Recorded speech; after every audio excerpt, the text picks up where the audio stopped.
अस्सलाम वालेकुम स्टूडेंट, कैसे हैं आप सब। जी हम क्वेश्चन 6.10 देख रहे हैं। फिजिक्स है, class 9th, unit number 6, work and energy. इस क्वेश्चन की स्टेटमेंट बहुत लेंथी थी, इस वजह से मैंने इसको राइट डाउन नहीं किया जी, सिर्फ रीड करूँगा। आप साथ साथ अपनी बुक से इसकी स्टेटमेंट को देख लें, उसके बाद हम डाटा लेके इसको सॉल्व करने की कोशिश करते हैं। जी an electric motor of 1 horse power, an electric motor of 1 horse power, power of the motor is 1 horse power. और हम जानते हैं कि जो 1 हॉर्स पावर है वो 746 वाट के इक्वल होता है। उसकी वो जो 1 हॉर्स पावर है उसको हमने कन्वर्ट कर दिया, चेंज कर दिया, तब्दील कर दिया 746 वाट के अंदर। The water pump takes 10 minute, time कितना लेता है वो टैंक को फिल करने के लिए 10 minute, minute change into second, then time is equal to 600 second. तो इसका जो वक्त है वो 600 सेकंड आ गया जी, इसका जो वक्त है वो 600 सेकंड आ गया। To fill an overhead tank, the tank has a capacity of 800 litre. इसका जो मास है वो 800 किलोग्राम है। वो जो टैंक, पानी वाला टैंक है, उसकी जो कैपेसिटी है वो 800 किलोग्राम की है। एंड हाइट ऑफ 15 मीटर, और उसकी जो हाइट है वो 15 मीटर है। Find the actual work done by the electric motor, actual work done हमने फाइंड करना है, इसकी कह रहे हैं इनपुट फाइंड करनी है। To fill the tank, also find the efficiency of the system, efficiency होती है आउटपुट ओवर इनपुट जी, output over input. Now first of all हम क्या चेक कर लेते हैं, इसकी जो इनपुट है या वर्क है वो हम चेक करते हैं।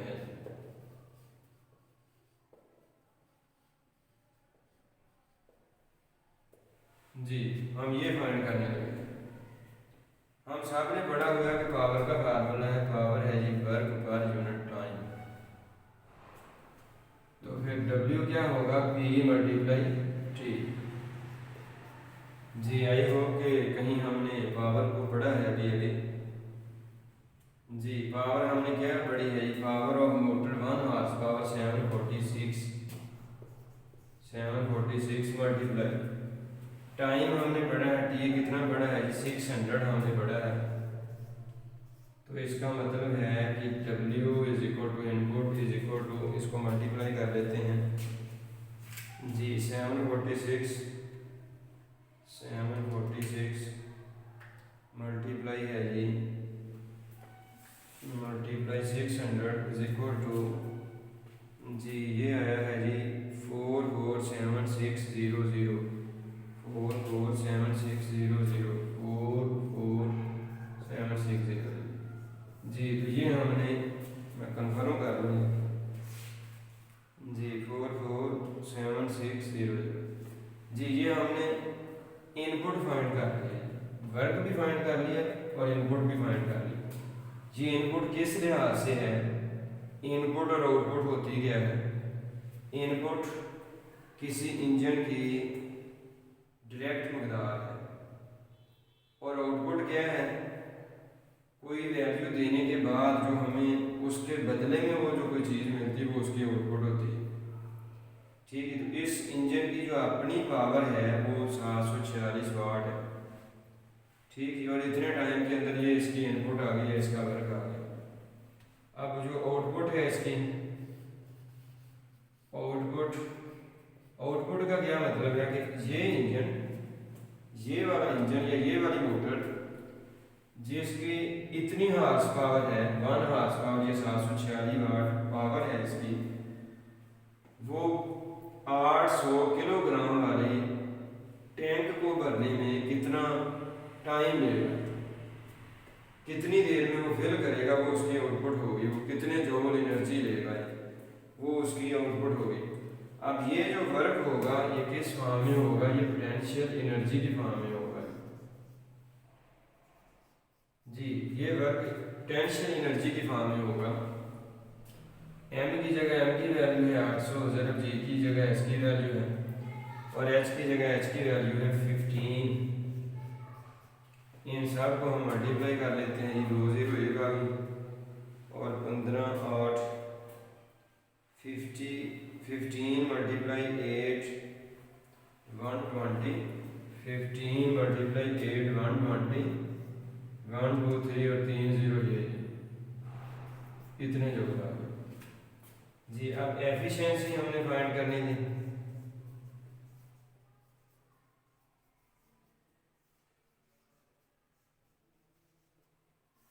Output over input multiply 100 percentage efficiency. Now output is 1 2 0 0 0 divided by input 4 4 7 6 0 0 multiply 100 ji divided 1 2 6 0 1 2 1 2 0 0 0 0 0 6 0 divided by 4 4 7 6 0 0 is equal to 26.8 percentage efficiency. जी आई होप आप सबको क्वेश्चन की समझ आ गई होगी। ये वाला क्वेश्चन थोड़ा सा लेंथी है ये। Now I translate into English for English medium student. Given data from the statement is that mass of the tank is 800 kg, power of motor is 1 horsepower, and we know that 1 horsepower is equal to 746 watt. Time to required for this tank fill is 10 minutes, and 10 minutes change into second. 1 minute is equal to 60 seconds. So 10 multiplied 60, time in second is 600 seconds. And the height of that tank is 15 meter. Find out two values, efficiency and work input. We know that for input, the formula of power is work per unit time.